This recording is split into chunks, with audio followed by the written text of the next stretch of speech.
In this video, we are going to discuss about Taylor's differential piece rate system. Taylor's differential piece rate system എന്ന് പറയുന്നത് it's a method of wage payment. ഇത് wage calculate ചെയ്യാൻ വേണ്ടിയുള്ള ഒരു മെത്തേഡാണ് Taylor's differential piece rate. അത് piece റേറ്റിൻ്റെ ഒരു ക്ലാസിഫിക്കേഷനാണ് Taylor's differential piece rate system. Piece rate സിസ്റ്റത്തിൽ നമ്മൾ വേജ് പേ ചെയ്യുന്നത് എങ്ങനെയാണെന്ന് വെച്ചാൽ റിസൾട്ടിൻ്റെ അടിസ്ഥാനത്തിലാണ്. അതായത് ഔട്ട്പുട്ടിൻ്റെ ഓരോ വർക്കേഴ്സിൻ്റെയും ഔട്ട്പുട്ടിൻ്റെ ബേസിസിലാണ് നമ്മളവർക്ക് വേജസ് പേ ചെയ്യുന്നത്. അപ്പം അതിൻ്റെ ഒരു സിസ്റ്റം ടൈലർ എന്ന് പറയുന്ന Taylor is known as the father of scientific management. He has developed a wage payment system for paying wages to the workers.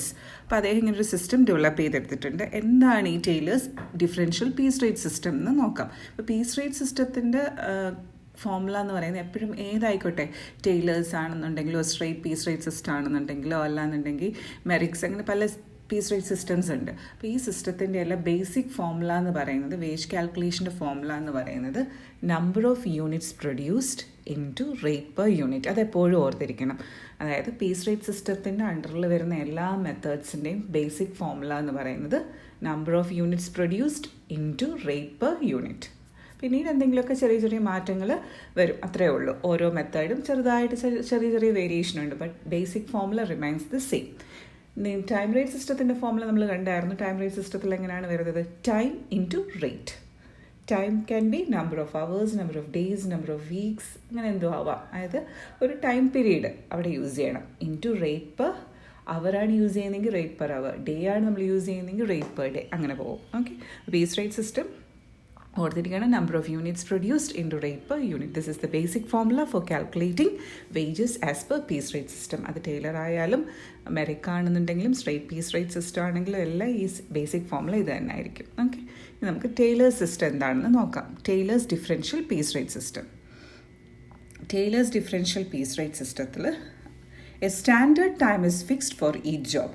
അതായത് നമ്മളൊരു ജോലി തീർക്കാൻ എത്രയാണ്, പാസ്റ്റ് എക്സ്പീരിയൻസിൽ നിന്നൊക്കെ കമ്പനി മനസ്സിലാക്കുന്നതാണ്, ഒരു ജോബ് കംപ്ലീറ്റ് ചെയ്യാൻ ഇത്ര അവേഴ്സാണ് വേണ്ടത് അല്ലെങ്കിൽ ഇത്ര മിനിറ്റ്സാണ് വേണ്ടതെന്ന് കമ്പനി ഒരു സ്റ്റാൻഡേർഡ് ഫിക്സ് ചെയ്യും.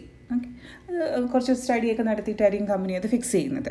എന്നിട്ട് ആ ഒരു സ്റ്റാൻഡേർഡ് ടൈം മാത്രമേ ഈ വർക്കർ യൂസ് ഉള്ളെങ്കിൽ അയാളെ എഫിഷ്യൻ്റ് എന്ന് പറയാം. നേരെ മറിച്ച് കമ്പനി പറഞ്ഞിരിക്കുന്നതിനെക്കാട്ടി കൂടുതൽ സമയം ഇദ്ദേഹം യൂസ് ചെയ്യുന്നുണ്ടെങ്കിൽ he will be considered as inefficient worker. അപ്പോൾ എഫിഷ്യൻറ്റ് വർക്കറിന് ഒരു ഹയർ റേറ്റും കൊടുക്കും, ഇൻഎഫിഷ്യൻറ്റ് വർക്കറിന് ഒരു ലോവർ റേറ്റും കൊടുക്കും. കാരണം ഇവർക്ക് ഒരു ഇൻസെൻറ്റീവാണ്. അതായത് ഹാർഡ് വർക്ക് ചെയ്യുന്നവർക്ക് കൂടുതൽ ഏർണിങ്സ്, ഹാർഡ് വർക്ക് ചെയ്യാത്തവർക്ക് കുറച്ച് ഏർണിങ്സ്. ആ ഒരു കോൺസെപ്റ്റിലാണ് Taylor's differential piece rate system work ചെയ്യുന്നത്.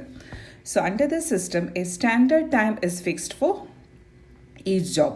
So a worker who finishes the work within the standard time is paid at a higher rate and vice versa. Standard time in ഉള്ളിൽ തീർക്കുന്നില്ലെന്നുണ്ടെങ്കിൽ that worker will be considered as an inefficient worker and he will be paid at a lower rate. ഇപ്പോൾ Taylor സിസ്റ്റത്തിൻ്റെ പ്രത്യേകത എന്ന് പറഞ്ഞാൽ ഇവിടെ 2 rates ഉണ്ടാവും. ഒരു higher റേറ്റും ഉണ്ടാവും, അതായത് എഫിഷ്യൻറ്റ് വർക്കേഴ്സിന് കൊടുക്കാൻ ഒരു ഹയർ റേറ്റും ഇൻഎഫിഷ്യൻറ്റ് വർക്കേഴ്സിന് പേ ചെയ്യാനായിട്ടൊരു ലോവർ റേറ്റും. അതാണ് ടൈലേഴ്സ് ഡിഫറൻഷ്യൽ പീസ് റേറ്റ് സിസ്റ്റത്തിൻ്റെ പ്രത്യേകത. ഓക്കെ, ഇപ്പം ചിലപ്പം ക്വസ്റ്റ്യനിൽ നോർമൽ റേറ്റ് മാത്രമേ തരുള്ളായിരിക്കും. നിങ്ങൾ ആ നോർമൽ റേറ്റ് വെച്ചുകൊണ്ട്, normal rate means rate per unit തരുമായിരിക്കും. സാധാരണ ഇതാണ്, അല്ലെങ്കിൽ അതിന് നമുക്ക് ബേസിക് ടൈം റേറ്റ് എന്ന് പറയും, ബേസിക് പീസ് റേറ്റ് എന്ന് പറയും, നോർമൽ എന്ന് പറയും, സിമ്പിൾ പീസ് റേറ്റ് എന്ന് പറയും. നോർമലി പേ ചെയ്യുന്നത്.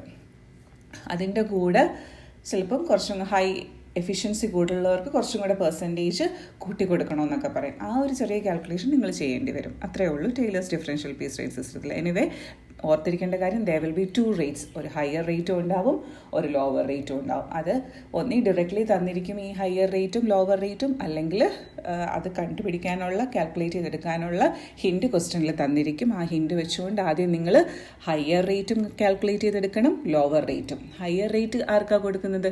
എഫിഷ്യൻ്റ് ആയിട്ടുള്ള വർക്കേഴ്സിന്. ലോവർ റേറ്റ് കൊടുക്കുന്നത് ഇൻഎഫിഷ്യൻറ്റ്. ഇനി ഈ എഫിഷ്യൻസിയും ഇൻഎഫിഷ്യൻസിയും എങ്ങനെ ഡിസൈഡ് ചെയ്യുകയെന്ന് വെച്ചാൽ അതിന് 2 മാനദണ്ഡങ്ങളാണ് ഉള്ളത്. ഒന്നെന്ന് പറയുന്നത് പറയുന്നത് കമ്പനി ഒരു പ്രൊഡക്ഷന് വേണ്ടി ഇത്ര സമയം ഒരു സ്റ്റാൻഡേർഡ് ടൈം ഇത്ര ആവുമെന്ന് നേരത്തെ മുൻകൂട്ടി തീരുമാനിച്ചു വെക്കും. അപ്പോൾ ആ സ്റ്റാൻഡേർഡ്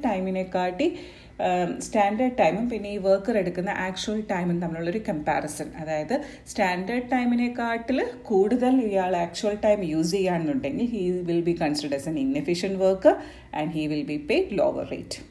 നേരെ മറിച്ച് സ്റ്റാൻഡേർഡ് ടൈമിനെക്കാട്ടി കുറച്ച് ആക്ച്വൽ ടൈം എടുക്കുന്നുള്ളതെന്നുണ്ടെങ്കിൽ അതൊരു എഫിഷ്യൻറ്റ് വർക്കറാണ്. His productivity will be more. അയാൾ തന്നിരിക്കുന്ന സമയം കൊണ്ട് കൂടുതൽ ഔട്ട്പുട്ട് പ്രൊഡ്യൂസ് ചെയ്യുന്നു. കൂടുതൽ ഔട്ട്പുട്ട് പ്രൊഡ്യൂസ് ചെയ്യാന്ന് വെച്ചാൽ പ്രൊഡക്ടിവിറ്റി കൂടുതലെന്നാണ് അതിൻ്റെ മീനിങ്. അപ്പം അങ്ങനെയുള്ളവർക്ക് ഹയർ റേറ്റ് കൊടുക്കും. അതാണ് എഫിഷ്യൻറ്റ് വർക്കർ. അല്ലാന്നുണ്ടെങ്കിൽ കമ്പനി ഒരു സ്റ്റാൻഡേർഡ് ഔട്ട്പുട്ട് ഫിക്സ് ചെയ്യുമെന്ന് പറയുന്നില്ലേ, ഇത്ര നേരം കൊണ്ട് ഇത്ര യൂണിറ്റ്സ് ആണ് ഒരാൾക്ക് നോർമലി പ്രൊഡ്യൂസ് ചെയ്യാൻ പറ്റുന്നത്. അതാണ് സ്റ്റാൻഡേർഡ് ഔട്ട്പുട്ട്. അതിനെക്കാട്ടി കൂടുതൽ പ്രൊഡ്യൂസ് ചെയ്യുകയാണെന്നുണ്ടെങ്കിൽ കമ്പനി പറഞ്ഞ് 1 മണിക്കൂർ 40 യൂണിറ്റ് പ്രൊഡ്യൂസ് ചെയ്യാമെന്നാണ് കമ്പനി സ്റ്റാൻഡേർഡ് ഔട്ട്പുട്ടായിട്ട് ഫിക്സ് ചെയ്ത് വെച്ചിരിക്കുന്നത്. അപ്പോൾ 1 മണിക്കൂർ 50 യൂണിറ്റ് പ്രൊഡ്യൂസ് ചെയ്യുകയാണെന്നുണ്ടെങ്കിൽ he will be considered as an efficient worker and he will be paid higher rate.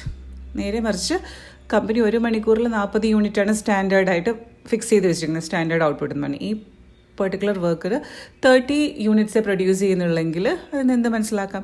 He is not an efficient worker, so he should be paid at lower rate. അത് മനസ്സിലാക്കിയെടുക്കുക. ഇതിനെയാണ് tailors differential piece rate. ഇതിന് പല advantages ഉണ്ട്.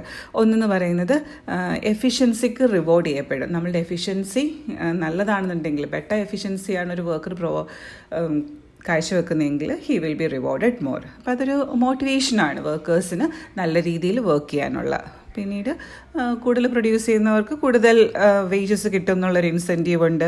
പിന്നീട് efficient വർക്കേഴ്സിനെ attract ചെയ്യും. കാരണം efficient ആണെന്നുണ്ടെങ്കിൽ, ഇപ്പം ഞാൻ എഫിഷ്യൻ്റ് ആണ് എന്നെനിക്ക് തോന്നുകയാണെന്നുണ്ടെങ്കിൽ ഈ രീതിയിൽ വേജ് കാൽക്കുലേറ്റ് ചെയ്യുന്ന ഒരു കമ്പനി പോയി എനിക്ക് വർക്ക് ചെയ്യുവാണെങ്കിൽ കൂടുതൽ ഏർണിങ്സ് എനിക്ക് സമ്പാദിക്കാനായിട്ട് സാധിക്കും, സേവ് ചെയ്യാൻ പറ്റും. പിന്നീട് ലേബർ ടേൺ ഓവർ കുറവായിരിക്കും. ലേബർ ടേൺ ഓവർ മീൻസ് നമ്മുടെ ഓർഗനൈസേഷൻ വിട്ടു പോകുന്ന വർക്കേഴ്സിൻ്റെ റേറ്റ് കുറവായിരിക്കും. കാരണം നമ്മുടെ കമ്പനി എഫിഷ്യൻറ്റ് വർക്കേഴ്സിനെ നല്ല രീതിയിൽ റിവാർഡ് ചെയ്യുന്നുണ്ട്. അപ്പം അങ്ങനെ മനസ്സിലാക്കുമ്പം നമ്മുടെ കമ്പനിയിൽ തന്നെ സ്റ്റിക്ക് ഓൺ ചെയ്യാൻ വർക്കേഴ്സ് നോക്കും. കാരണം മറ്റൊരു കമ്പനി പോയാൽ അവർക്ക് ഇപ്പോൾ ടൈം റേറ്റ് സിസ്റ്റം അനുസരിച്ചായിരിക്കും. അപ്പോൾ അവിടെ എന്ന് പറയുന്നത് ഡിസ്ക്രിമിനേഷനാണ്. എല്ലാവരും ജോലി ചെയ്യുന്നവരും ഇല്ലാത്തവർക്കും എല്ലാം സെയിം വേജസ്. ഇവിടെ അങ്ങനെയല്ല. ഈ കമ്പനിയിൽ എങ്ങനെയാണ് കൂടുതൽ എഫിഷ്യൻസി കാണിക്കുന്നവർക്ക് കൂടുതൽ ഒരു ഹയർ റേറ്റാണ് കിട്ടുക. പിന്നീട് ഇൻഎഫിഷ്യൻറ്റ് വർക്കേഴ്സിനെ എലിമിനേറ്റ് ചെയ്യും. കാരണം എന്ന് വെച്ചാൽ ഇൻഎഫിഷ്യൻ്റ് ആയിട്ടുള്ളവരെ നമുക്ക് പെട്ടെന്ന് നോട്ടീസ് ചെയ്യാൻ പറ്റുമല്ലോ. അതായത് സ്റ്റാൻഡേർഡ് ഔട്ട്പുട്ട് അല്ലെങ്കിൽ സ്റ്റാൻഡേർഡ് ടൈമിന് താഴെയാണ് ഇവരുടെ പ്രൊഡക്ടിവിറ്റി എങ്കിൽ we can easily eliminate those workers. അവർക്ക് തന്നെ ഒരു ഫീലിംഗ് ഉണ്ടാവും മറ്റുള്ളവരെ കാട്ടി സെയിം ജോബിൽ ഏർപ്പെട്ടിരിക്കുന്ന 2 പേര്, എൻ്റെ കൊളീഗിന് എന്നെക്കാട്ടി കൂടുതൽ വേജാണ് കിട്ടുന്നതെങ്കിൽ എനിക്ക് തന്നെ ഒരു മാനസികമായ ഒരു അസ്വസ്ഥത ഉണ്ടാവുമല്ലോ. അപ്പോൾ അങ്ങനെ കമ്പനിക്ക് ആ രീതിയിൽ അവർ സ്വന്തമായിട്ട് ലീവ് ചെയ്ത് പോവുകയും ചെയ്യും. കമ്പനിക്ക് വേണമെങ്കിൽ ഇയാൾ ഇൻഎഫിഷ്യൻ്റ് ആണെന്നും പറഞ്ഞ് എലിമിനേറ്റ് ചെയ്യാനുള്ള ഒരു റീസണും കിട്ടും. ഓക്കെ, പക്ഷേ ഇതിന് കുറേ പോരായ്മകളുണ്ട്. ഒരു പോരായ്മയെന്ന് പറയുന്നത് മിനിമം വേജ് ഗ്യാരണ്ടി ഇല്ല. അതായത് എന്തെങ്കിലും ഒരു കാരണത്താൽ അവർക്കന്ന് പ്രൊഡക്ഷൻ നടന്നില്ല എന്നുണ്ടെങ്കിൽ ഇവർക്ക് ഔട്ട്പുട്ട് കുറയത്തില്ല. ഇപ്പോൾ കുറഞ്ഞ ഔട്ട്പുട്ടിൻ്റെ ബേസിൽ ഇവർക്ക് വേജസ് കിട്ടുകയുള്ളൂ. അതൊരു അഡ്വാൻറ്റേജ്. അല്ലെങ്കിൽ അവിടെ ഏതെങ്കിലും ഒരു ഗ്യാരണ്ടി ടൈം റേറ്റും കൂടെ ഉണ്ടാവണം. അങ്ങനെ ഒരു ഗ്യാരണ്ടി ടൈം വേജ് ഇല്ല എന്നുണ്ടെങ്കിൽ വർക്കേഴ്സിൻ്റെ ഏർണിങ്സ് വളരെയധികം കുറയും. കമ്പനിയുടെ പ്രശ്നം കൊണ്ട് എന്തെങ്കിലും ഡീഫോൾട്ട് വരികയാണ്, അതായത് പ്രൊഡക്ഷന് ഹോൾട്ട് ഉണ്ടാവുകയാണെന്നുണ്ടെങ്കിൽ.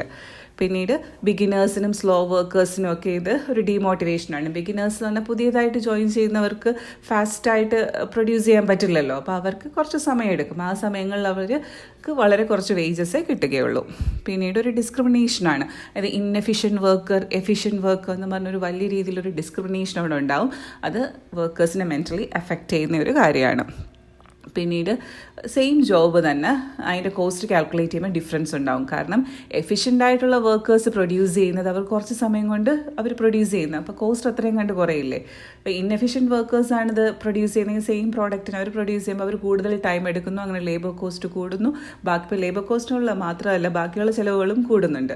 കാരണം അത്രയും സമയം കൂടെ അവിടെ വർക്ക് ചെയ്യുമ്പോൾ അത്രയും ഇലക്ട്രിസിറ്റിയും ബാക്കി ഓവർഹെഡ് എക്സ്പെൻഡിച്ചറും എല്ലാം കൂടുന്നില്ലേ. അപ്പോൾ സെയിം ജോബിന് തന്നെ പല വർക്കേഴ്സ് എഫിഷ്യൻറ്റും ഇൻഎഫിഷ്യൻറ്റ് വർക്കേഴ്സും ചെയ്യുമ്പം അതിൻ്റെ കോസ്റ്റിന് ഡിഫറൻസ് ഉണ്ടാവുന്നത്. അപ്പോൾ ഇതൊക്കെയാണ് ടൈലേഴ്സ് ഡിഫറൻഷ്യൽ പീസ് റേറ്റ് സിസ്റ്റത്തിൻ്റെ ലിമിറ്റേഷൻസ്.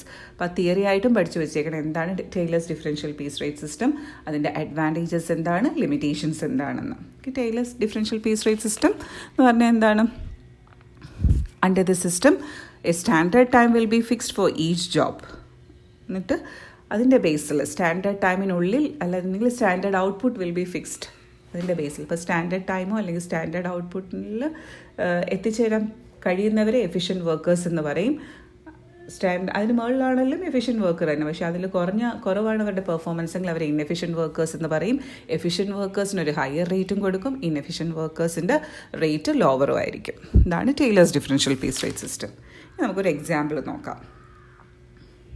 ഇപ്പോൾ ഇവിടെ പറയുന്നുണ്ട് ഒരു question. Okay, Taylor's differential piece rate സിസ്റ്റമാണ് നമ്മൾ ചെയ്യാൻ പോകുന്നത്. അപ്പോൾ ഓർത്തിരിക്കേണ്ട കാര്യം, ഇതിൻ്റെ ബേസിക് ഫോമുല, വേസ്റ്റ് കാൽക്കുലേഷൻ്റെ ബേസിക് ഫോമുല എന്ന് പറയുന്നത് number of units produced into rate per unit. ഒരാൾ എത്ര യൂണിറ്റ്സ് പ്രൊഡ്യൂസ് ചെയ്ത് ഓരോ യൂണിറ്റിനും ഇത്ര രൂപ വെച്ച് വേജസ് തരും. അതാണ് ബേസിക് ഫോമുല. നമുക്ക് നോക്കാം എന്തൊക്കെയാണ് information. First information given standard production 40 units per hour. അപ്പോൾ അത് തരണമല്ലോ. അതായത് കമ്പനി ഒരു സ്റ്റാൻഡേർഡ് ഫിക്സ് ചെയ്യും. ഈ സ്റ്റാൻഡേർഡ്, അതായത് 40 യൂണിറ്റ്സ്, ഒരു മണിക്കൂറിൽ ഒരു വർക്കർ എത്ര യൂണിറ്റ്സ് പ്രൊഡ്യൂസ് ചെയ്യണം? 40 യൂണിറ്റ്സ്. 40 യൂണിറ്റ്സിലെത്തുകയാണെന്നുണ്ടെങ്കിൽ 40 യൂണിറ്റ്സോ അതിൽ കൂടുതലോ ഒരാളെ കൊണ്ട് ഒരു മണിക്കൂർ പ്രൊഡ്യൂസ് ചെയ്യാൻ പറ്റുവാണെങ്കിൽ he will be regarded as an efficient worker. അദ്ദേഹം ഒരു എഫിഷ്യൻറ്റ് വർക്കറാണ്. നേരെ മറിച്ച് ഇയാൾ 40 യൂണിറ്റിന് താഴെയാണ്, അതായത് അയാളെ കൊണ്ട് 38 യൂണിറ്റോ അല്ലെങ്കിൽ 30 യൂണിറ്റ്സോ ഒക്കെ ഒരു മണിക്കൂർ കൊണ്ട് പ്രൊഡ്യൂസ് ചെയ്യാൻ പറ്റുകയുള്ളെങ്കിൽ he will be labeled as an inefficient worker. അപ്പോൾ എഫിഷ്യൻറ്റ് വർക്കറിനൊരു ഹയർ റേറ്റും ഉണ്ടാവും, ഇൻഎഫിഷ്യൻറ്റ് വർക്കറിനൊരു ലോവർ റേറ്റും ഉണ്ടാവും. അപ്പോൾ നിങ്ങൾക്ക് തന്നിരിക്കുന്ന വർക്കേഴ്സ് ആദ്യം എഫിഷ്യൻ്റ് ആണോ ഇൻഎഫിഷ്യൻ്റ് ആണോ എന്ന് നിങ്ങൾ ചെക്ക് ചെയ്ത് നോക്കുക. പിന്നീട് ഓരോരുത്തരുടെയും റേറ്റ്, എഫിഷ്യൻറ്റ് വർക്കറിന് ഒരു ഹയർ റേറ്റ് പെർ യൂണിറ്റ് ആയിരിക്കും കിട്ടുന്നത്, ഇൻഎഫിഷ്യൻറ്റ് വർക്കറിന് ഒരു ലോവർ റേറ്റ് പെർ യൂണിറ്റ് ആയിരിക്കും. കാരണം 2 റേറ്റ് ഉണ്ടെന്ന് പറഞ്ഞില്ലയോ. ഇനി അടുത്ത ഇൻഫർമേഷൻ എന്ന് പറയുന്നത് simple time rate ₹200 per hour. ഇപ്പോൾ റേറ്റ് പെർ അവറാണ് തന്നേക്കുന്നത്. നമുക്കിവിടെ റേറ്റ് പെർ അവർ വേണ്ടത്, നമുക്ക് എന്താ വേണ്ടത്? റേറ്റ് പെർ യൂണിറ്റ് ആണ് നമുക്ക് വേണ്ടത്. പീസ് റേറ്റ് സിസ്റ്റം ആണോ നമുക്ക് എന്താ വേണ്ടത്? Rate for 1 unit. How much is the wage rate for 1 unit ആണ് വേണ്ടത്. ഇവിടെ ടൈം റേറ്റിൻ്റെ ബേസിലാണ് തന്നിരിക്കുന്നത്. ഇതിനെ കൺവേർട്ട് ചെയ്ത് എന്താക്കേണ്ടിയിരിക്കുന്നു? റേറ്റ് പെർ യൂണിറ്റ് ആക്കിയാലേ നമുക്ക് നമ്മുടെ ക്വസ്റ്റ്യൻ സോൾവ് ചെയ്യാൻ പറ്റും. പിന്നീട് പറയുന്നത് differential piece rate to be applied are. അതായത് 2 റേറ്റ് ഉണ്ടെന്ന് ഞാൻ പറഞ്ഞില്ലേ. എഫിഷ്യൻറ്റ് വർക്കറിന് ഒരു ഹയർ റേറ്റും ഇൻഎഫിഷ്യൻറ്റ് വർക്കറിന് ലോവർ റേറ്റുമാണ് കൊടുക്കുന്നത്. അപ്പോൾ ആ 2 റേറ്റിനെ കുറിച്ചാണ് ഇവിടെ പറയുന്നത്. റേറ്റ് ഡയറക്റ്റ്ലി തന്നിട്ടില്ല, ഹിൻഡേ തന്നിട്ടുള്ളത്. You need to calculate the 2 rates. 75% of piece rate when below standard. ആദ്യം നമ്മൾ റേറ്റ് പെർ യൂണിറ്റ്, ഇവരുടെ നോർമൽ റേറ്റ് പെർ യൂണിറ്റ്, അതായത് സിമ്പിൾ റേറ്റ് പെർ യൂണിറ്റ് കണ്ടെത്തണം. അതും തന്നിട്ടില്ല. അതിന് പകരം അവർ റേറ്റ് പെർ അവർ ആണ് തന്നിരിക്കുന്നത്. ഈ റേറ്റ് പെർ അവറിൽ നിന്ന് നിങ്ങൾ റേറ്റ് പെർ യൂണിറ്റ് കാൽക്കുലേറ്റ് ചെയ്യണം. അതിനുള്ള ഹിൻറ്റ് ക്വസ്റ്റ്യനിലുണ്ട്. അത് വെച്ച് കാൽക്കുലേറ്റ് ചെയ്യുക. എന്നിട്ട് ആ റേറ്റിൻ്റെ, അപ്പോൾ നമുക്കൊരു നോർമൽ റേറ്റ് പെർ യൂണിറ്റ് കിട്ടുമല്ലോ, അതിൻ്റെ 75% ആർക്ക് കൊടുക്കാൻ പറ്റൂ? ബിലോ സ്റ്റാൻഡേർഡ് ആയിട്ടുള്ള വർക്കേഴ്സിന്. അപ്പോൾ below standard rate per unit നമ്മൾ കാൽക്കുലേറ്റ് ചെയ്യണം ഈ ഹിൻഡ് വെച്ചുകൊണ്ട്. പിന്നീട് എന്ത് പറയുന്നത്? 125% of piece rate when equal to and above standard. Above standard ആണെന്നുണ്ടെങ്കിൽ, അതായത് ഇവർ പറഞ്ഞിരിക്കുന്ന സ്റ്റാൻഡേർഡിനെക്കാട്ടി കൂടുതലാണ് പ്രൊഡ്യൂസ് ചെയ്യുന്നതെങ്കിൽ അവർക്ക് നോർമൽ റേറ്റ് പെർ യൂണിറ്റിൻ്റെ 125% റേറ്റ് കൊടുക്കണം എന്നാണ്. ഓക്കെ, അപ്പോൾ ഈ 75ഉം 125 നിങ്ങൾക്ക് തന്നിരിക്കുന്നത് എന്തിനെന്ന് വെച്ചാൽ റേറ്റ് കാൽക്കുലേറ്റ് ചെയ്യാനാണ് ഈ 75ഉം 125ഉം തന്നിരിക്കുന്നത്. അതായത് 75% വെച്ച് ലോവർ റേറ്റും 125% വെച്ച് ഹയർ റേറ്റും കാൽക്കുലേറ്റ് ചെയ്തെടുക്കണം. ഓക്കെ, നോർമൽ റേറ്റ് നിങ്ങൾ കാൽക്കുലേറ്റ് ചെയ്യണം. So the workers have produced in A day of 8 hours as follows. അതായത് ഒരു ദിവസത്തെ കാര്യമാണ് പറയുന്നത്. ഒരു ദിവസം അവർ എത്ര മണിക്കൂർ വർക്ക് ചെയ്യുന്ന? In that 1 day they used to work for 8 hours. ഒരു ദിവസം അവിടെ 8 മണിക്കൂറായിരിക്കും വർക്കിംഗ് ടൈം. ആ 8 hours അവർ എത്ര യൂണിറ്റ്സ് പ്രൊഡ്യൂസ് ചെയ്യുന്നു? ഓരോ യൂണിറ്റിനും ഇത്ര രൂപ വെച്ച്. അപ്പോൾ പറയുന്നുണ്ട് 2 വർക്കേഴ്സാണ്, ഒരാൾ എക്സും ഒരാൾ വൈ. എക്സ് ഒരു ദിവസം എത്ര യൂണിറ്റ്സ് ആണ് പ്രൊഡ്യൂസ് ചെയ്യുന്നത്? X produces 300 units. This is the number of units produced by X. Next Y. Y produces 420 units per day. ഇപ്പോൾ ഒരു ദിവസം വൈയുടെ പ്രൊഡക്ഷൻ എന്ന് പറയുന്നത് 420 യൂണിറ്റ്സ്. നിങ്ങളോട് പറഞ്ഞിരിക്കുന്നത് compute the wages payable to X and Y as per Taylor's differential piece rate system. Taylor's differential piece rate system use ചെയ്ത് എക്സിൻ്റെ വേജ് എത്രയാണ്, വൈയുടെ വേജ് എത്രയാണെന്ന് കാൽക്കുലേറ്റ് ചെയ്യാനാണ്. ഓക്കെ, അപ്പോൾ നിങ്ങളിവിടെ ഓർത്തിരിക്കേണ്ട കാര്യം എന്താണ്? പീസ് റേറ്റ് സിസ്റ്റം ആണ്. ടൈലേഴ്സ് ആണെങ്കിലും എന്താ പീസ് റേറ്റ് സിസ്റ്റമാണ്. പീസ് റേറ്റ് സിസ്റ്റത്തിൻ്റെ ബേസിക് ഫോമുല മനസ്സിലോട്ട് വരിക. പീസ് റേറ്റ് സിസ്റ്റം ആണെങ്കിൽ എന്താ വേണ്ടത്? Number of units produced into rate per unit. ഇപ്പോൾ റേറ്റ് പെർ യൂണിറ്റ് ഈ ക്വസ്റ്റ്യനിൽ തന്നിട്ടേ ഇല്ല. നിങ്ങൾ ആദ്യം എന്ത് ചെയ്യണം? റേറ്റ് പെർ യൂണിറ്റ് കണ്ടെത്തിയിട്ട് പിന്നീട് 2 റേറ്റും കൂടെ വേണം. എഫിഷ്യൻസി കൂടുതലുള്ളവർക്ക് ഒരു ഹയർ റേറ്റും എഫിഷ്യൻസി കുറഞ്ഞവർക്ക് ലോവർ റേറ്റും. അപ്പോൾ ഇത്രയും കാൽക്കുലേഷൻ ചെയ്തിട്ടേ നിങ്ങൾ വേജ് കാൽക്കുലേഷനിലോട്ട് പോകാൻ പാടുള്ളൂ. അപ്പോൾ ആദ്യം നമുക്കില്ലാത്ത മിസ്സിങ് ഇൻഫർമേഷൻ എന്താണ്? Rate per unit. അപ്പോൾ റേറ്റ് പെർ യൂണിറ്റ് ആണ് ആദ്യം നിങ്ങൾ കണ്ടെത്തേണ്ടത്. ഓക്കെ, റേറ്റ് പെർ യൂണിറ്റ് എങ്ങനെയാണ് കണ്ടെത്തുന്നത്? ചിലപ്പോൾ ക്വസ്റ്റ്യനിൽ ഡയറക്റ്റ്ലി തരും. ഇവിടെ ഡയറക്റ്റ്ലി തന്നിട്ടില്ല, പക്ഷെ ഒരു ഹിൻഡ് തന്നിട്ടുണ്ട്. എന്താണ് ഹിൻഡ്? നോക്കേ. ഹിൻഡ് ഇതാണ്: 1 മണിക്കൂറിൽ എത്ര യൂണിറ്റ്സ് പ്രൊഡ്യൂസ് ചെയ്യണമെന്ന് പറയുന്നു. 1 മണിക്കൂറിൽ 40 യൂണിറ്റ്സ് പ്രൊഡ്യൂസ് ചെയ്യണം. ആൻഡ് ആ 1 മണിക്കൂറിന് കൊടുക്കുന്ന എമൗണ്ട് എത്രയാണ്? Rate for 1 hour is ₹200. അതായത് 1 മണിക്കൂറിൽ 40 യൂണിറ്റ്സ് അല്ലേ പ്രൊഡ്യൂസ് ചെയ്യുന്ന, 1 മണിക്കൂറിന് 200 രൂപയും. സോ റേറ്റ് പെർ യൂണിറ്റ് അതിൽ നിന്നും ഈ 2 ഇൻഫർമേഷനിൽ നിന്ന് നിങ്ങൾക്ക് റേറ്റ് പെർ യൂണിറ്റ് കാൽക്കുലേറ്റ് ചെയ്യാം. എത്രയായിരിക്കും rate per unit? ₹200 divided by 40 units. Then you will get rate per unit. അപ്പോൾ ആദ്യം റേറ്റ് പെർ യൂണിറ്റ് കണ്ടെത്തുക. Rate per unit is equal to 200. അതായത് 200 രൂപയാണ് 1 മണിക്കൂറെന്ന് പറയുന്നത്. 1 മണിക്കൂറിൽ 200 രൂപ കൊടുക്കുമെന്നും പിന്നെ ഒരു ഹിൻഡ് പറയുന്നു 1 മണിക്കൂറിൽ 40 യൂണിറ്റ് പ്രൊഡ്യൂസ് ചെയ്യുന്നു. രണ്ടും കോമൺ ബേസിക് എടുക്കുന്നില്ല. ഇത് 1 മണിക്കൂറിലാണ്, റേറ്റ് 1 മണിക്കൂറിലാണ്, യൂണിറ്റ്സ് 1 മണിക്കൂറിൻ്റെ ആണ്. അപ്പോൾ എത്രയെന്ന് കിട്ടി? ₹5 പെർ യൂണിറ്റ്. അതായത് 1 യൂണിറ്റിന് എത്ര രൂപ കൊടുക്കണം? 1 യൂണിറ്റ് പ്രൊഡ്യൂസ് ചെയ്യുമ്പോഴത്തേക്കും വർക്കറിന് 5 രൂപയാണ് കൊടുക്കേണ്ടത്. അപ്പോൾ റേറ്റ് പെർ യൂണിറ്റ് കിട്ടി. ഇനി നിങ്ങൾക്ക് 2 റേറ്റും കൂടെ വേണം. ലോവർ റേറ്റും വേണം. ഇപ്പോൾ 5 പെർ യൂണിറ്റ് എന്ന് പറഞ്ഞാൽ ഇവിടെ നോർമൽ പീസ് റേറ്റ് ആണ്. ഇനി നിങ്ങൾക്ക് വേണ്ടത് ടൈലേഴ്സ് അപ്ലൈ ചെയ്യണമെന്നുണ്ടെങ്കിൽ നിങ്ങൾക്ക് വേണ്ടത് ലോവർ റേറ്റും വേണം, ഹയർ റേറ്റും വേണം. ലോവർ റേറ്റ് ഹയർ റേറ്റും വേണമെന്നുണ്ടെങ്കിൽ സ്റ്റാൻഡേർഡ് ഔട്ട്പുട്ട് നോക്കണം. Standard output per hour company പറയുന്ന 40 യൂണിറ്റ്സ് ആണ്. എങ്കിൽ ഒരു ദിവസത്തെ സ്റ്റാൻഡേർഡ് ഔട്ട്പുട്ട് എത്രയാണ്? 1 മണിക്കൂറിൽ 40 യൂണിറ്റ് വെച്ച് പ്രൊഡ്യൂസ് ചെയ്യണമെന്നാണ് പറയുന്നത്. ഒരു ദിവസത്തെ കാര്യമല്ലേ ഈ ക്വസ്റ്റ്യനിൽ പറയുന്നത്. ഒരു ദിവസം 8 അവർ ഉണ്ടെന്ന് പറയുന്നു. എങ്കിൽ ഒരു ദിവസത്തെ സ്റ്റാൻഡേർഡ് ഔട്ട്പുട്ട്, അതായത് 8 അവേഴ്സിലെ സ്റ്റാൻഡേർഡ് ഔട്ട്പുട്ട് എത്ര ആയിരിക്കും? 40 units into 8 hours, that is equal to 320 units is the standard output for 1 day. ഇപ്പോൾ ഹിൻഡിൽ 1 മണിക്കൂറിലെ സ്റ്റാൻഡേർഡ് ഔട്ട്പുട്ടാണ് പറയുന്നത്. പക്ഷെ നിങ്ങളതിനെ, കാരണം ഇവിടെ ക്വസ്റ്റ്യനിൽ ഒരു ദിവസത്തെ കാര്യമാണ് പറയുന്നത്, അതുകൊണ്ട് ഇതിനെ ഈ സ്റ്റാൻഡേർഡ് ഔട്ട്പുട്ടിനെ 1 മണിക്കൂറിലെ സ്റ്റാൻഡേർഡ് ഔട്ട്പുട്ടിനെ നിങ്ങൾ കൺവേർട്ട് ചെയ്ത് 8 മണിക്കൂറിലെ സ്റ്റാൻഡേർഡ് ഔട്ട്പുട്ട് എത്രയാണെന്ന് നോക്കണം. ഇപ്പോൾ 8 മണിക്കൂറിൽ എത്ര യൂണിറ്റ്സ് പ്രൊഡ്യൂസ് ചെയ്യണമെന്ന്? 320 യൂണിറ്റ്സ് പ്രൊഡ്യൂസ് ചെയ്യണമെന്നാണ്. ഓക്കെ, നോക്കാം. എക്സ് പ്രൊഡ്യൂസ് ചെയ്ത ക്വസ്റ്റ്യനിൽ പറയുന്നത് എക്സിൻ്റെ ഔട്ട്പുട്ട് എത്രയാണ്? എക്സിൻ്റെ ഔട്ട്പുട്ട് 300ഉം വൈഡ് ഔട്ട്പുട്ടും എത്ര? എക്സിൻ്റെ ഔട്ട്പുട്ട് 300, വൈഡ് ഔട്ട്പുട്ട് എത്ര എന്നാണ് പറയുന്നത്? എക്സിൻ്റെ ഔട്ട്പുട്ട് 300, വൈഡ് ഔട്ട്പുട്ട് 420. അപ്പം എക്സ് ബിലോ സ്റ്റാൻഡേർഡ് ആണ്. കാരണം നമ്മളിപ്പോൾ കണ്ടെത്തിയത് എന്താണ്? ഇപ്പോൾ കണ്ടെത്തിയതെന്ന് പറയുന്നത് ഒരു ദിവസം 320 യൂണിറ്റ്സ് ആണ് സ്റ്റാൻഡേർഡ് ഔട്ട്പുട്ട്. പക്ഷേ എക്സ് 300 യൂണിറ്റ് അല്ലേ പ്രൊഡ്യൂസ് ചെയ്തുള്ളൂ. സ്റ്റാൻഡേർഡിനായിട്ട് കുറവ്. That means he is inefficient, below standard ആണ്. What about Y? വൈ ആണെന്നുണ്ടെങ്കിൽ 320 കമ്പനി പറയുന്നുള്ളൂ. Standard output 320 units per day. But Y produced 420 units per day.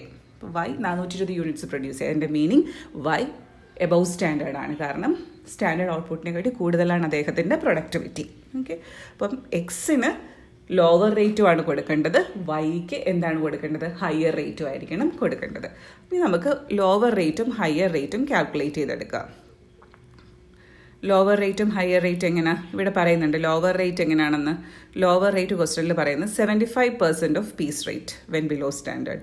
Higher rate എന്ന് പറയുന്നത് 125% of piece rate when equal to or above standard. Equal to above ആണെന്നുണ്ടെങ്കിൽ 125% of normal rate. അപ്പം നോക്കാം, നമുക്ക് rate calculate ചെയ്യാം.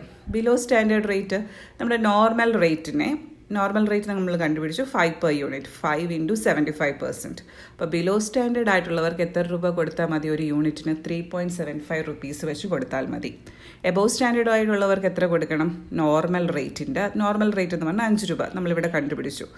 5 രൂപയുടെ 125% കൊടുക്കണം. അതായത് 6.25 പെർ യൂണിറ്റ് കൊടുക്കണം. ഓക്കെ, ഇതാണ് റേറ്റ്. അതായത് നോർമൽ റേറ്റ് ആർക്കും കൊടുക്കണ്ട. ബിലോ സ്റ്റാൻഡേർഡുകാരന് 3.75 പെർ യൂണിറ്റും എബവ് സ്റ്റാൻഡേർഡുകാരന് 6.25 പെർ യൂണിറ്റുമാണ് കൊടുക്കേണ്ടത്. ഓക്കെ, നമുക്ക് വേണ്ടുന്ന വർക്കിങ്സ് എല്ലാം നമ്മൾ ചെയ്ത് ഓരോ ഫിഗേഴ്സും കണ്ടെത്തി കഴിഞ്ഞു. ഇനി നമുക്ക് നമ്മുടെ ക്വസ്റ്റ്യനിലോട്ട് പോവാം. You are asked to calculate wages payable to X and wages payable to Y. നമുക്ക് ആദ്യം എക്സിൻ്റെത് കണ്ടുപിടിക്കാം. Wages payable to X. അപ്പോൾ എങ്ങനെയാണ് എക്സിൻ്റെ ഫോർമുല എന്ന് പറയുന്നത്? എന്താ എപ്പോഴും ഓർത്തന്നെ പീസ് റേറ്റ് ആണ് നമ്മൾ ചെയ്യാൻ പോകുന്നത്. Formula is number of units produced into rate per unit. ഇതാണ്. അപ്പോൾ നമ്പർ ഓഫ് യൂണിറ്റ്സ്, എക്സ് എത്ര യൂണിറ്റ്സ് പ്രൊഡ്യൂസ് ചെയ്യുന്ന ക്വസ്റ്റനിൽ പറയുന്നത് 300 യൂണിറ്റ്സ് പ്രൊഡ്യൂസ് ചെയ്യുന്നല്ലേ പറയുന്നത്. അപ്പോൾ നമ്പർ ഓഫ് യൂണിറ്റ്സ് നമുക്കറിയാം 300 units into rate per unit. എത്രയാണ് റേറ്റ് പെർ യൂണിറ്റ്? നിങ്ങളുടെ കയ്യിൽ ഇപ്പോൾ 3 റേറ്റ് ഇരിപ്പുണ്ട്. ₹5 പെർ യൂണിറ്റ് എന്ന് പറയുന്ന ഒരു നോർമൽ റേറ്റ് ഉണ്ട്. പിന്നീട്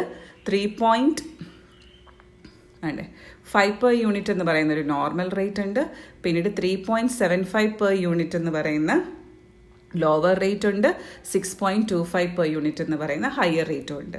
അപ്പോൾ എക്സിന് ഏത് കൊടുക്കണം? എക്സ് ബിലോ സ്റ്റാൻഡേർഡ് അല്ലേ? 320 യൂണിറ്റ് പ്രൊഡ്യൂസ് ചെയ്യാൻ പറഞ്ഞ സ്ഥാനത്ത് എക്സ് എത്ര യൂണിറ്റ്സേ പ്രൊഡ്യൂസ് ചെയ്തുള്ളൂ? 300 units. He is below standard, so he is entitled to receive only lower rate, that is 3.75. അപ്പോൾ അതേ കൊടുക്കാൻ പാടുള്ളൂ. അങ്ങനെ എക്സിൻ്റെ വേജ് എത്രയാണ്? എക്സിൻ്റെ wage number of units produced, ഞാനിവിടെ 420 എന്ന് എഴുതിയിരിക്കുന്നത് കേട്ടോ. 420 അല്ല, എക്സിൻ്റെ ഫിഗർ എന്ന് പറയുന്നത് ഇത് തെറ്റാണേ, 300 ആണ്. ചേഞ്ച് ചെയ്തേക്കണേ. 300 യൂണിറ്റ്സ് ഇൻറ്റു 3.75. ആൻസർ കറക്റ്റാണ് എഴുതിയിരിക്കുന്നത് കേട്ടോ. ആൻസർ എന്ന് പറയുന്നത് 1125 റുപ്പീസാണ് അദ്ദേഹത്തിന് കൊടുക്കേണ്ടത്. 300 ഇൻറ്റു 3.75. ഞാൻ 420 എന്ന് എഴുതിയത് വൈഡ് അറിയാതെ എഴുതിയതാണേ. അപ്പോൾ ഒന്ന് തിരുത്തിയേക്കണേ. ഇവിടെ നോക്കി ഞാൻ ഒരു എക്സ്പ്ലനേഷൻ കൊടുത്തിട്ടുണ്ട് എന്തുകൊണ്ടാണ് നമ്മളിങ്ങനെ കാൽക്കുലേറ്റ് ചെയ്യുന്നത്. X productivity is below standard because he produced only 300 units. കാരണം അദ്ദേഹം 300 യൂണിറ്റ്സ് അല്ലേ ഒരു ദിവസം പ്രൊഡ്യൂസ് ചെയ്തുള്ളൂ. Which is below the standard output of 320 units. Standard output നമ്മൾ കാൽക്കുലേറ്റ് ചെയ്ത് വെച്ചായിരുന്നു 320 യൂണിറ്റ്സ് ആണ് സ്റ്റാൻഡേർഡ് ഔട്ട്പുട്ട് എന്ന്. അതിലും താഴെയായതുകൊണ്ട് he is entitled to receive only lower rate. So lower rate in this question is 3.75. അപ്പം അങ്ങനെ ടോട്ടൽ എത്ര രൂപ കൊടുക്കും എക്സിന്? ഒരു ദിവസം അദ്ദേഹത്തിന് കൊടുക്കേണ്ട കൂലി എന്ന് പറയുന്നത്, വേജസ് എന്ന് പറയുന്നത് 1125 റുപ്പീസ്. ഇതാണ് വേജസ് പേയബിൾ ടു എക്സ്. ഇതേപോലെ തന്നെ നമ്മൾ ആരുടെയും കണ്ടുപിടിക്കണം? Wages payable to Y. അപ്പോൾ വൈയുടെ എങ്ങനെയാണ്? വൈയുടെ number of units produced 420 units അല്ലേ?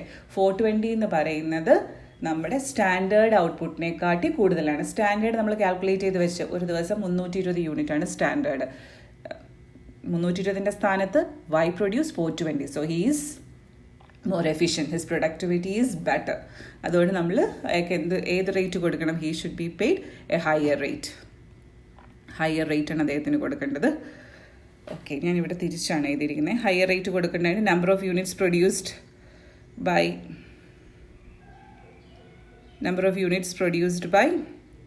വൈ എന്ന് പറയുന്നത് ഇവിടെ തെറ്റ് എഴുതിയതാണ്. Number of units produced by Y is 420 units ആണ് അദ്ദേഹം പ്രൊഡ്യൂസ് ചെയ്തത്. അതിന് റേറ്റ് പെർ യൂണിറ്റ് എത്രയാണ്? നമ്മുടെ കയ്യിൽ 3 റേറ്റ് ഉണ്ട്. 5 എന്ന് പറഞ്ഞൊരു റേറ്റ്, 3.75 എന്ന് പറയുന്ന ഒരു റേറ്റ്, 6.25.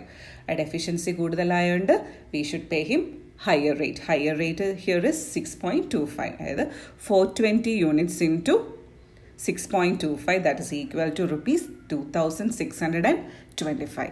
അപ്പോൾ ഇതാണ് വേജസ് പേയബിൾ ടു വൈ. അപ്പം നിങ്ങൾക്കൊരു ഐഡിയ കിട്ടിയല്ലോ എന്താണ് ടൈലേഴ്സ് എങ്ങനെയാണ് ചെയ്യേണ്ടതെന്ന്.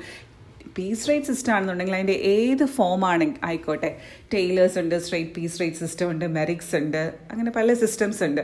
ഈ സിസ്റ്റത്തിലെല്ലാം നിങ്ങളുടെ ബേസിക് ഫോമിൽ നിങ്ങൾ ഓർക്കേണ്ടത് number of units produced into rate per unit ആണ്. ചിലപ്പോൾ ക്വസ്റ്റ്യനിൽ റേറ്റ് പെർ യൂണിറ്റ് ഡയറക്റ്റ്ലി തന്നിട്ടില്ലായിരിക്കും, ടൈം റേറ്റ് ഒക്കെ ആയിരിക്കും തന്നിരിക്കുന്നത്. അതിനെ കൺവേർട്ട് ചെയ്ത് ആദ്യം എന്ത് കണ്ടുപിടിക്കണം? റേറ്റ് പെർ യൂണിറ്റ് കണ്ടെത്തണം. തന്നിട്ടില്ല എന്നുണ്ടെങ്കിൽ ഈ ക്വസ്റ്റ്യനിൽ തന്നിട്ടില്ലായിരുന്നു, നമ്മളത് കണ്ടുപിടിച്ചു റേറ്റ് പെർ യൂണിറ്റ്. പിന്നെ ടൈലേഴ്സ് ആണെന്നുണ്ടെങ്കിൽ പിന്നീട് ഓർത്തിരിക്കേണ്ട കാര്യം അവിടെ 2 റേറ്റ് ആപ്ലിക്കബിൾ ആയിട്ട് വരും, ഒരു ലോവർ റേറ്റും ഒരു ഹയർ റേറ്റും. ലോവർ റേറ്റ് കൊടുക്കുന്നത് ആർക്കാണ്? എഫിഷ്യൻസി കുറഞ്ഞ വർക്കേഴ്സിന്, അതായത് സ്റ്റാൻഡേർഡ് ഔട്ട്പുട്ട് അല്ലെങ്കിൽ സ്റ്റാൻഡേർഡ് ടൈം ഇതിനെക്കാട്ടി കൂടുതൽ ടൈം യൂസ് ചെയ്യുന്നവർക്ക് അല്ലെങ്കിൽ സ്റ്റാൻഡേർഡ് ഔട്ട്പുട്ടിനെക്കാട്ടി കുറച്ച് ഔട്ട്പുട്ട് പ്രൊഡ്യൂസ് ചെയ്യുന്നവർക്കാണ് ലോവർ റേറ്റ് കൊടുക്കുന്നത്. അതായത് സ്റ്റാൻഡേർഡ് ഔട്ട്പുട്ട് അപ്പം ക്വസ്റ്റ്യനിൽ തന്നിട്ടുണ്ടാവും. അപ്പോൾ സ്റ്റാൻഡേർഡ് ഔട്ട്പുട്ട് നോക്കുക. സ്റ്റാൻഡേർഡ് ഔട്ട്പുട്ട് ചിലപ്പം ഒരു മണിക്കൂറിലായിരിക്കും തരുന്നത്, നമുക്ക് വേണ്ട ചിലപ്പോൾ ഒരു ദിവസത്തെ ആയിരിക്കും. അതിനെ അതുപോലെ കൺവേർട്ട് ചെയ്യുക, സ്റ്റാൻഡേർഡ് ഔട്ട്പുട്ട് എത്രയാണെന്ന് മനസ്സിലാക്കുക. അതിനുശേഷം ഈ വർക്കർ സ്റ്റാൻഡേർഡ് ഔട്ട്പുട്ടിനിൽ എത്തിച്ചേർന്നോ അതിനെക്കാട്ടി കുറവാണോ കൂടുതലാണോ എന്ന് മനസ്സിലാക്കുക. അപ്പോൾ ചിലർ കുറവായിരിക്കും, ചിലർ കൂടുതലായിരിക്കും. അങ്ങനെ 2 കാറ്റഗറിയിലുള്ളവരുണ്ടെങ്കിൽ you need to calculate a higher rate and a lower rate. അപ്പോൾ ഹയർ റേറ്റ് എത്രയാണ്, ലോവർ റേറ്റ് എത്രയാണെന്ന് ചിലപ്പോൾ ക്വസ്റ്റനിൽ ഡയറക്റ്റ്ലി തന്നിട്ടുണ്ടാവും, ചിലപ്പം തരത്തില്ലായിരിക്കും. ഈ ക്വസ്റ്റനിൽ തന്നിട്ടില്ല, നിങ്ങൾ നോർമൽ റേറ്റിനെക്കാട്ടി 75% കുറച്ച് കൊടുക്കണമെന്ന്, അല്ലെങ്കിൽ നോർമൽ റേറ്റിൻ്റെ 75% കൊടുക്കാവുള്ളെന്ന്, അല്ലെങ്കിൽ നോർമൽ റേറ്റിൻ്റെ 125% ആണെന്നൊക്കെ ഉള്ള ഹിൻഡ് കാണും. ആ ഹിൻഡ് വെച്ചുകൊണ്ട് നിങ്ങൾ എന്ത് കാൽക്കുലേറ്റ് ചെയ്യണം, ലോവർ റേറ്റ് പെർ യൂണിറ്റും ഹയർ റേറ്റ് പെർ യൂണിറ്റും. പിന്നീട് അവരുടെ എഫിഷ്യൻസി നോക്കിയിട്ട് അവർക്ക് ഏത് റേറ്റാണ് ആപ്ലിക്കബിൾ എന്ന് നോക്കി ആ റേറ്റ് കൊടുക്കുക. അപ്പോൾ ഇതാണ് Taylor's differential piece rate system എന്ന് പറയുന്നത്. എക്സാമിന് ചോദിക്കുന്നതാണ്, അപ്പോൾ വർക്കൗട്ട് ചെയ്യണേ. അപ്പോൾ ഇവിടെ ഞാൻ എഴുതിയിരിക്കുന്നതിൽ ചെറിയൊരു മിസ്റ്റേക്ക് ഉണ്ട്. ഇതാണ് ഞാൻ തിരിച്ചു മറിച്ചൊക്കെ എഴുതി, ആ ഫിഗേഴ്സ് അങ്ങ് തെറ്റിപ്പോയതാണ്. അതായത് എക്സിൻ്റെ നമ്പർ ഓഫ് യൂണിറ്റ്സ് പ്രൊഡ്യൂസ്ഡ് എന്ന് പറയുന്നത് 300 യൂണിറ്റ്സ്, വൈയുടെ നമ്പർ ഓഫ് യൂണിറ്റ്സ് പ്രൊഡ്യൂസ്ഡ് എന്ന് പറയുന്നത് 420 യൂണിറ്റ്സ്. എക്സിൻ്റെ 300 ആണ് കേട്ടോ, അപ്പോൾ അത് തെറ്റിക്കല്ലേ. എക്സിൻ്റെത്